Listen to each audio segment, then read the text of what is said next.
Bonjour à tous. Alors, aujourd'hui, évidemment, encore une vidéo sur le frelon asiatique, vous en doutez, mais pas spécifiquement liée au frelon. On va pas parler du frelon lui-même, mais on va parler du piégeage du frelon. Alors, pourquoi faire une énième vidéo sur YouTube sur le piégeage du frelon? Tout simplement, c'est qu'à l'heure actuelle, on m'interroge beaucoup sur les pièges à utiliser, et notamment vis-à-vis de ma dernière vidéo où je vous parlais du piégeage du frelon asiatique au printemps, c'est-à-dire le piégeage actuel. Est-ce qu'il était utile ou pas utile? Est-ce qu'il fallait le faire ou pas le faire? Donc pas mal de commentaires et pas mal de questions par téléphone, email, etc. Donc bon, écoutez, je vais essayer d'apporter un certain nombre de réponses, en tout cas ma vision des choses, aujourd'hui sur le piégeage. Alors première chose, quel type de piège utiliser? Alors de manière toute simple, arrêtez les pièges bouteilles.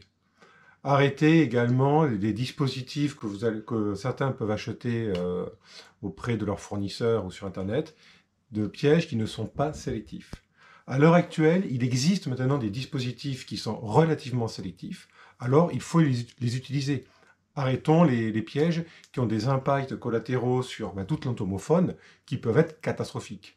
Alors oui, certes, comme certains le disent justement, une colonie de frelons, ça a forcément un impact conséquent sur les populations d'insectes, mais si vous faites du piégeage non sélectif, vous en rajoutez une couche. Donc, la solution, c'est très simple, c'est des pièges d'abord qui soient relativement sélectifs, ou sélectifs, carrément sélectifs. Ça existe. Maintenant, comme je vous disais, un piège, fabrication maison en bouteille, comme on trouve des tutos sur Internet, ça, c'est le passé. On arrête ces pièges bouteilles, qui n'ont strictement aucun intérêt. Vous pouvez trouver maintenant sur Internet des pièges. Alors certains parlent de pièges NAS, c'est-à-dire c'est des choses un peu plus grosses, effectivement, c'est plutôt des boîtes ou des bacs, etc. Où on va rajouter dessus des systèmes d'entrée du frelon asiatique, notamment en forme de cône qui rentre dans la structure du piège, avec un trou d'entrée aux alentours de 0,8 cm qui permettent à tous les insectes qui ont une taille, on va dire, inférieure à 0,8 cm de rentrer dedans. Donc tous les insectes type papillons ou les fondatrices de Vespa crabro, qui est le frelon européen, ne pourront pas rentrer. Donc déjà, vous avez un premier niveau de sélectivité. Et ensuite, c'est des systèmes de grilles avec des diamètres plus petits. Alors, il y a plein de possibilités. Certains préconisent du 0,4, du 0,5, du 0,6. Bon, faites des essais. Mais l'idée de ces grillages, que ce soit des grilles à rennes ou d'autres systèmes équivalents, c'est de permettre aux petits insectes qui ont pu rentrer dans le piège de ressortir.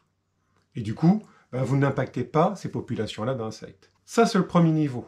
Donc des pièges sélectifs via leur architecture. Alors, il y a des pièges qui sont commercialisés avec ce concept. J'en connais deux, comme je le disais dans mon ancienne vidéo, mais je ne peux pas vous donner les noms parce que je ne suis pas censé faire de la pub. Donc oui, effectivement, si vous regardez, vous allez trouver des pièges qui ont cette idée-là. Et après, il y en a d'autres qui sont commercialisés aussi au niveau local. J'ai appris la semaine dernière que certaines entreprises de vente de matériel apicole ou autre, certains font des fabrications locales et vendent des pièges qui sont relativement sélectifs. Donc renseignez-vous, il y a des pièges qui sont commercialisés, mais vous pouvez aussi en fabriquer très simplement. Vous avez même des tutos sur Internet pour faire ce type de structure de piège. Donc, s'il vous plaît, utilisez ce piège. Donc, arrêtez les pièges type bouteille, type le système jaune, comme vous avez sur la photo, qui utilise en fait un piège bouteille, tout bête, mais qui sont vraiment dramatiques au niveau des populations d'insectes. Ça, c'était le premier aspect. Le deuxième aspect, tout insecte qui rentre dans votre piège, si ce n'est pas du frelon asiatique, il faut qu'il puisse ressortir. Donc, les grilles sont faites pour ça.